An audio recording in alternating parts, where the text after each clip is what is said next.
খাগড়াছড়ির মহালছড়ি বাজারে আগুনে পুড়ে গেছে 23টি ব্যবসা প্রতিষ্ঠান। গতকাল রাত 12:30টার দিকে আগুনের সূত্রপাত হয়। প্রত্যক্ষদর্শীরা জানান, বাজারে আগুন দেখে স্থানীয়রা যার যার অবস্থান থেকে অগ্নি নির্বাপনের চেষ্টা করে। 1 ঘন্টা পর খাগড়াছড়ির সদর থেকে ফায়ার সার্ভিস পৌঁছে আগুন নিয়ন্ত্রণে আনে।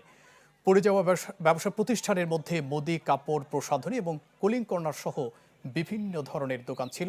প্রাথমিকভাবে ধারণা, আগুনে কয়েক কোটি টাকার ক্ষয়ক্ষতি হতে পারে। গতকাল রাত্রে যে এতগুলো দোকানপাট পুড়ে গেল, ফায়ার সার্ভিস আসতেছে আসতেছে আসতেছে আসতেছে বলতে বলতেই দোকান সারা। মাইচুরিতে আসতে মনে হয় 1 ঘন্টা লাগছে। আরও নয় পানির তাদের ব্যবস্থা। এখানে ফায়ার সার্ভিসের জন্য আমরা যথেষ্ট লেখালেখি করছি, এলাকার জনসাধারণ, পাশাপাশি রাজনৈতিক নেতৃবৃন্দরা আমরা যথেষ্ট চেষ্টা করছি, কিন্তু অদ্যাবধি আমরা সেটা কি আমাদের ব্যর্থতা না আমাদের প্রশাসনের ব্যর্থতা, সেটা আমরা বুঝে উঠতে পারতেছি না।